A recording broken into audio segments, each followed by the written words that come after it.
For making a date on today's edition of the Marketplace. So the good news is that inflation has, for some time now, been on a single-digit inflation. Today, it's hit the lowest since 2013 and is 9%, away from December's inflation of 9.4%. We'll be telling you more about this shortly. But before then, the cedi might have recorded one of its strongest recoveries in a day. This was after it appreciated marginally by 12 pesos against the dollar, selling this morning at around 5 Ghana cedis, 8 pesos. George Rafi has more in this report. The development on the currency market could be described as interesting. This is because of the swings witnessed in terms of the cedi's performance. The local currency appreciated from 5 Ghana cedis, 23 pesos, to 5 Ghana cedis, 8 pesos yesterday in terms of the real rates offered by some of the major commercial banks to businesses. According to the currency traders in some of the major commercial banks, this was influenced by some marginal improvement in dollar supply on the market. This could be described as good only if it is sustained in the coming days, according to some of these firms. Some businesses have also maintained that even though these marginal gains are good, they are not comfortable with the daily blips, insisting everything must be done to firmly hold the local currency, with some even pushing for a fixed exchange rate regime, which the Bank of Ghana has rejected. If measures are not taken to firmly consolidate these gains in the coming days, then any further depreciation of the local currency could impact negatively on prices of petroleum products, utility tariffs, and mortgage payments. Let's still stay on the cedi because the CEO of the Association of Ghana Industries, AGI, Sechum Akwabwa, is cautioning against speculation of the currency or against the US dollar. Speaking to Joy Business, Sechum Akwabwa reiterated the dire need for government's intervention to avoid the persistent depreciation of the local currency. In recent times, the Ghana cedi has been experiencing some depreciation against major trading currencies on the currency market. Currently, the local currency is trading at approximately 5.2 Ghana cedis to the US dollar. The situation is certainly not pleasant to importers and other stakeholders whose transactions will be negatively affected. But speaking to Joy Business, CEO for the Association of Ghana Industries explained the situation is expected. He, however, cautioned against speculation which could fuel a further depreciation. End of January to early February, you normally experience this situation. So it's a trend. And it's a trend because around this time, people are paying back the Christmas goods that they bought for Christmas. So the demand for foreign currency is higher, and therefore that puts pressure on the cedi and potentially it makes it depreciate. The other thing is that early part of the year, there are a lot of foreign investors in the country, so they also repatriate their dividends, so pressure again comes on the cedi. So it's a cycle. The problem comes when the rate of the depreciation is higher or faster than the year before or than ever before. That one creates a problem. But if it's a normal range, then that could be reasonably contained. But what we should avoid, even as a media, is to create panic. Because when you do that, then the speculative element becomes very high. A lot of people don't need the dollars. They don't need the foreign currency. Yet when there is panic, they will buy it and hoard it and create and further aggravate the situation. Mr. Chumakwaba noted government will have to intervene should the currency's decline worsen. I don't think it's a very grievous situation. Let's monitor though, but of course, Bank of Ghana can also intervene at the right time. When you think that the cedi is depreciating, relatively faster than normal, then intervene. And they have a way of going about that. Once you intervene in the market, you stabilize things, and then we move on. For Joy Business, Sheila Tamaklu. Well, so one economic indicator seems to be doing very well today. Inflation rate for the month of January has hit its lowest since 2013. The Ghana Statistical Service has attributed the 9% inflation rate to reduction in prices of food and non-food items. The current rate strengthens the Monetary Policy Committee's resolve to further reduce the policy rate in their next meeting. This means cost of credit is expected to be relatively lower. Acting government statistician David Combat made the announcement a while ago. The main price drivers for the non-food inflation rate were transport, a rate of 13.4%, clothing and footwear, a rate of 12.8%, recreation and culture, a rate of 12.7%, furnishing, household equipment, and routine maintenance, a rate of 11.2%, and miscellaneous goods and services with a rate of 9.6%. The price drivers for the food group rate were coffee, tea, and cocoa with a rate of 12.4%, fruits, a rate of 10%, meat and meat products with a rate of 9.8%, and mineral water, soft drinks, fruit and vegetable juices with a rate of 9.3%. 4 regions, Upper West, Brong-Ahafo, Western, and Ashanti, recorded inflation rates above the national average of 9.0%. The Upper West region recorded the highest year-on-year inflation rate of 10.8%, followed by Brong-Ahafo region, a rate of 9.9%, while the Upper East region recorded the lowest year-on-year inflation rate of 7.7% in January 2019. The January 2019 rate of 9.0% is the lowest since January 2013. All right, so we'll be getting the views of an economist on this particular trend of events and what it implies exactly for the cost of doing business in the country as well as the economy as a whole.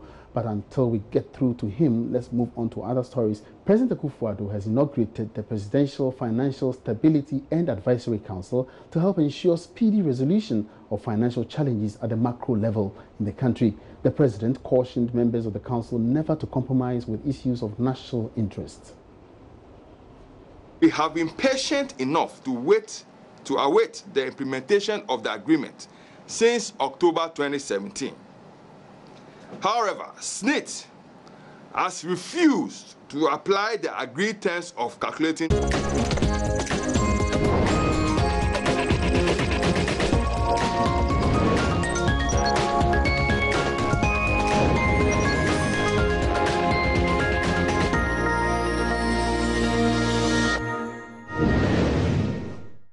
last 12 months or so have seen a great deal of uncertainty in Ghana's financial system.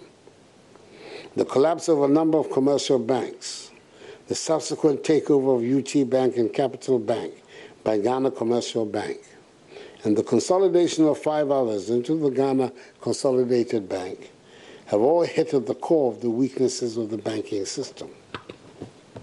It has taken a great deal of courage by the Bank of Ghana to restore confidence and sanity in the banking system. It was not just the banks that were at risk. The depositors and the workers and their families, the payment system of the economy, and the stability of the banking system as a whole were all at risk. Weakness in the banking system undermines confidence in flow of funds in the country. Households and companies with surplus funds are reluctant to save their surplus funds, and borrowers who need capital to start business will have to go without it or pay a higher price for the limited funds available. All of these do not inure to the benefit of all banks, not just the struggling ones. We ask ourselves, why did it take so long to recognize these problems and to deal with them in order to safeguard the public interest? Was this a systems failure? Or were these banks just simply clever in going about their businesses on the blind side of regulators? A financial system in distress introduces uncertainty in the economy and undermines the stability and soundness of the financial system. It is to prevent any disastrous occurrence in the banking system and its ramifications across the entire financial system that my government has taken the bold step to establish a Presidential Financial Stability Advisory Council, which we are here to inaugurate. Now, a member of the council and governor of the central bank, Dr. Ernest Addison, thanked the president on behalf of other members. He promised to work together to promote accountability in the financial sector governance in the process and entrench financial stability to support government's transformational agenda. On behalf of the members of the Financial Stability Council, I would like to express our gratitude to Your Excellency, the President of the Republic, for your bold steps and initiative in establishing and inaugurating this council. This is a significant milestone in our country's financial system, and I believe I can speak for all the membership of the council when I say that we appreciate the confidence you have reposed in us to serve as members of the council. We know that there are weighty issues to be addressed, and our mandate is so critical to safeguarding the overall stability of our financial system. Today's inauguration, therefore, takes us closer to entrenching financial stability, which is a necessary condition for accelerated economic growth and development. The timing of the establishment of this council cannot be overemphasized, coming in just after the banking sector cleanup exercise and the recapitalization policy. Your Excellency, there is currently a high degree of interconnectedness in the financial sector, with connected lending and shareholdings among the various subsectors of the financial system, posing risks that no single regulator can address solely. It's a live on the marketplace. Let's now get back to our top story, where inflation rate for the month of January has hit 9%, the first since 2013. We've gotten on the line an economist with Data Bank, Courage Boti, to help us explain or understand some of these issues. Courage, you're welcome to the marketplace. Thank you, and good afternoon to your listeners. All right, now can you explain the trend of inflation for some time now, especially now that we've hit 9%? Okay, so if you recall right, post-2012 elections, as a result of expenditure overruns and then the cost-side pressures that resulted, we saw severe currency depreciation, and then all of that fed into, and the fiscal pressures, all of that fed into elevated inflation that rose to a peak of, I think, 19.2% somewhere in March 2016. But thereafter, we realized that since the onset of the IMF program in 2015, the reforms that actually led to a gradual slowdown in those cost-side pressures.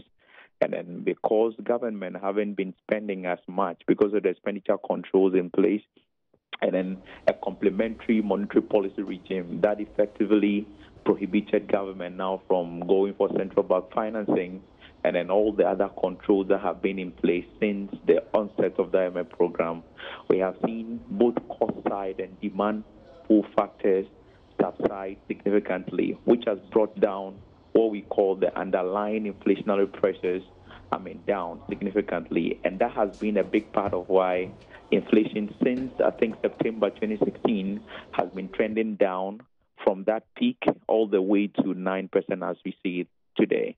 In 2018, for instance, if you watch critically, there are a few drivers of inflation. The food component of it, where because of low productivity, there's less on the market and people are chasing that less that is on the market, so prices may be going out to non-food items. That includes items we import, the housing, materials, and all those other non-food items that may be in the basket. Of course, in all, there are about over 400 plus items in the basket. Prices on the non-food component has been trending down significantly all through the year, but then the food component hasn't come down as much. But what we have seen in this print actually is that the food component has also come down, perhaps giving credence to the fact that there's been productivity gains from agriculture as a result of the interventions that have gone into the sector. But the combination of monetary tightening, which is why a lot of people complain that there is no money in our pockets, which may be true, and then, of course, fiscal discipline. We've seen that over the last 2 years, each year, government doesn't overspend its budget. They have spent below their budget in the last 2 years, even though revenue hasn't performed. And then, to some extent, they've rationalized expenditure to actually maintain a discipline on the fiscal side. Now, that fiscal discipline plus the tighter monetary policy is the major reason why inflation has been sustained on this downtrend. Now, Courage, can we comfortably say that government is on course to meeting its target under the budget 2019 budget of 8% inflation at the end of the year? Well, I think that the target for the year is 8.3%. The medium-term target over the next 3 years or so, we're saying is 8%. It's looking like we may get close to the medium-term target by end of year. As to whether we would comfortably hit that target or not is dependent on a lot of factors. I mean, currently, the pressures on the market is the currency pressures. We've seen that anytime the currency is depreciating so much, the things you import become costly, not because they are expensive at where you buy them, but because of the exchange rate mechanism. And already in just a little under 2 months, we're seeing over 3% depreciation. If it continues at this rate, its impact on non-food inflation and inflation on imported items may actually trigger an upside pressure on inflation itself. Probably commodity price shocks also. If crude oil prices reverse to the upside again, we may see some shocks. But on the evidence of the conditions prevailing currently, inflation is on course to point towards that 8.3 target by end of year. All right. Many thanks for that update. Courage Boti is an economist with Data Bank. Moving on, Chief Research Scientist at the Savannah Agricultural Research Institute, Dr. Roger Cantor, has advised the youth to leverage government's Planting for Food and Jobs program as an avenue to generate business ideas. He made this call when participants of the 2019 Cosmos Innovation Challenge visited the institute as part of their markets research tour in the northern region. Karen Dodu has the details.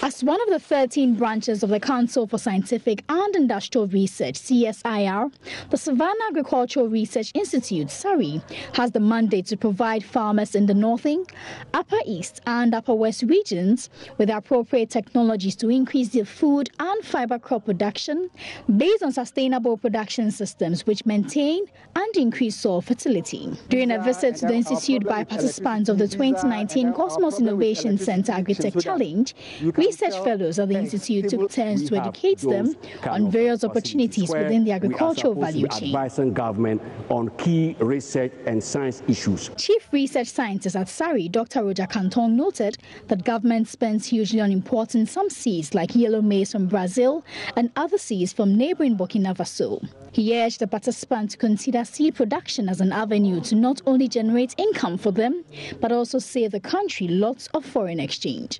But for me, cashing in on this very low-hanging fruit, so-called planting for food and jobs, is so clear into seed production. So one, they can go into seed production, you just register with the Ghana Seed Inspection Department of the Ministry of Food and Agriculture. Why do you import everything?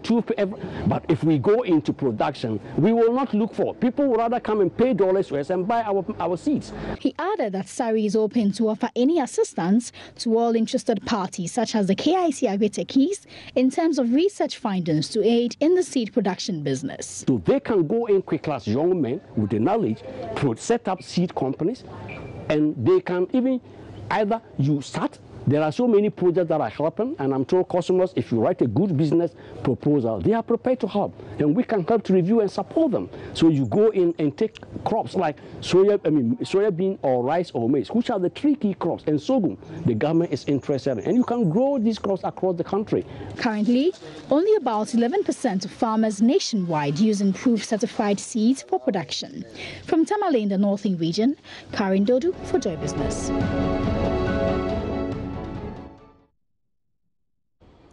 All right, so still in the marketplace. Now, it's almost 10 years since the country started producing oil and gas in commercial quantities. The expectations of many people seems to have been missed, even though oil and gas may have contributed significantly to the country's economy through the huge inflows of petroleum revenues. Now, as 2 of the country's oil fields exhaust their oil in another 10 years or so, what lessons have we learned and how should we approach oil development Mikdad Mohammed from the Institute of Energy Security, IES, is here to help to the assessment. Mikdad, welcome to the marketplace. Well, thank you. Now, so let's start on this premise. I mean, when Nigeria hit oil around the early 80s, I was a young boy by then, but my uncle, who was by then studying in Nigeria, anytime he came home, he brought so many things, evident of the fact that, the country has oil. Now, for 10 years now, do we say that we've really, shown evidence of signs of an oil-producing country? Well, thank you very much. The difference between Ghana and Nigeria is that as at the time Nigeria discovered oil, they didn't have the benefit of learning from anyone else. Nigeria became a learning example for us. So we would have been doomed if we didn't look at the example of Nigeria to learn any lessons. But as at the time Nigeria was beginning exploration, they didn't have the example of Angola to look at key as we have had. And also, when you look at the language of the leaders of Nigeria at the time, Yakubu Gowon was in charge of Nigeria when they did the discovery. And one of the memorable quotes regarding in the oil industry is that the problem of Nigeria is no longer money, but how to spend it. So that was chiefly the mentality of the leadership. And they embarked on very flamboyant projects that were associated. History has told us that these are things that were associated with the industry. And luckily enough, Ghana learned some lessons. But the lessons we learned were not the lessons that we can say we learned it very well. So we don't matter, but have we gained 10 years? Well, 10 years on, it's a mixed results. If you look at the fact that in 2007, after the time we had discovered oil, our GDP, debt to GDP ratio was about 31%. And in 2010, when we began proper exploration, it had shot to about 47. By 2013, we were 51. And then by 2016, we were 870 going. What this simply meant was that as of 2007, when we had a 31% debt to GDP ratio, we were borrowing with some reasonableness. We had nothing to fall on. So when we are entering an agreement to borrow, we were borrowing because we don't have the benefit of a resource that will have a guaranteed flow. Unlike cocoa, we had that, but it took in some efforts and it was volatile. And we had run it with our country for a while. And when oil came, it came as a plus. And if you look at the language of President Kufuor at the time too, he portrayed a picture of an end to poverty in the country and all that. So we were just borrowing and borrowing and borrowing. And in just a space of about 6 years, we had more than doubled our debt to GDP ratio. But hasn't it contributed significantly to our budgets, especially through the annual budget funding amount? Yes, it has. It has. And when you look at, for us at IES, our analysis of the industry, one of the key things is the non-associated gas that we have been able to strike as part of the whole thing, because we have had a problem with powering our power plants and getting fuel. And knowing that light crude oil is more expensive compared to gas, it was one of the very giant steps that we look at. But in terms of measurable impacts, there's a lot more to expect. Now, for the past 2014 to 2016 have been down 10 years for the oil and gas industry in terms of revenue.